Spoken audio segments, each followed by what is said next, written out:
can clearly remember the pain and sorrow I felt when a close relative of mine had died. With Corona on the move, one of my close friends' relative has died from Corona.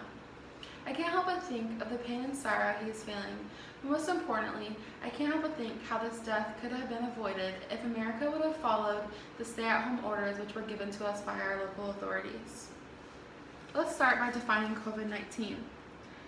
COVID-19 is defined as a respiratory disease which spreads through contact, such as touching, sneezing, or coughing. This disease started in China on December 31st, which was first reported as a pneumonia case by WHO, but was later diagnosed as COVID-19, otherwise known as Corona.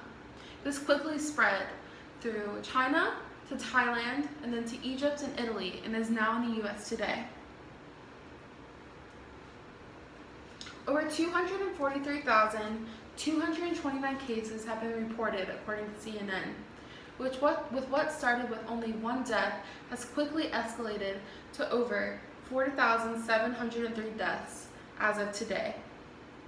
Last week, we had over 210,000 cases reported, but just this week alone, over 43,000 more people have been reported to have this virus. If we keep going at this rate and not staying at home as directed by our authorities and government, over 100,000 to 240,000 more people will be infected. But all of this can be stopped if we stay at home. There are some ways to be healthy while staying at home. One of those ways is most obvious, which is wash your hands. This is a high contact area as your hands come in contact with your face and your mouth, which is a way to spread the disease to you as well as to others. If you believe you have been infected, make sure to wear gloves and masks and contact your local hospital before going in. Stay home. This is what this whole thing is about. To stay home. It is extremely important. Stay at least 6 feet apart from those individuals around you, even your family. Avoid areas as high contact areas, otherwise known as your mouth, ears, and nose, which make it easier for the disease to spread to you and others. Make sure to clean your surfaces, disinfect them with sanitizer. It's very important. Although it can be difficult to stay at home and you can grow weary in doing this, it is the right thing to do. I've gone with a list of things that can help you stay strong in doing this. One of those things is to learn a new hobby. Pick up that new sewing project that you've been wanting to work on, or start painting or learning. Exercise. This will help you because summer's right around the corner, but also it will help you because it will give you a healthy mindset and make you feel energized for the day ahead of you. Stick to a routine. In this world right now, we don't have control over many things, but we do have control over ourselves and what we get done and accomplished. At the end of the day, when you go to bed and you feel as if you've only laid in bed all day or watched Netflix all day, you can think, oh, I actually stuck to a routine today and I got things done, which will make you happy and energized rather than depressed. Clean. This can help you. By having a clean environment, it will make you feel happy, both mentally. Start that new movie you've been wanting to watch, or binge that new series on Netflix, or start a new book series you've been wanting to get to, but you haven't had time, but now you do. Spend quality time and build relationships with your family.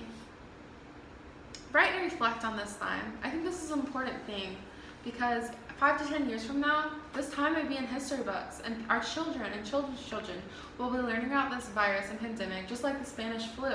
And it will be helpful to have journals to reflect to them and tell them about this time and sorrow, but also great things that happen in our community from this. In doing this, and by people doing this already, you've seen many positive effects. Over 100 to 240,000 people are projected to be saved if we just stay at home. The deaths will be lowered. We've already seen great recoveries in people staying at home. Over 10,403 people have been healed from this disease and virus. The ozone layer in New York City has cleared up, according to New York Daily News. What used to be foggy and dark as a cloud over the city has now cleared up, and you can see the beautiful skies. The canals in Venice has cleared up as well. What used to be dark and murky water, not able to see the fish and sea life underneath, is now crystal clear. It has instilled a caring community around us, a community who truly cares about each other and its welfare. The adoption rates for pets has risen. Over what used to be 10 as a good week for getting foster families had quickly risen to over 250 foster families per week interested in fostering these pets. I know it can be difficult to stay at home, and it's not the easiest thing to do since we have off work and school, but it is an effective thing to do. And I believe if we do this, it will see a better community around us, and the virus will clear up and we'll be back to a normal life soon. Thank you.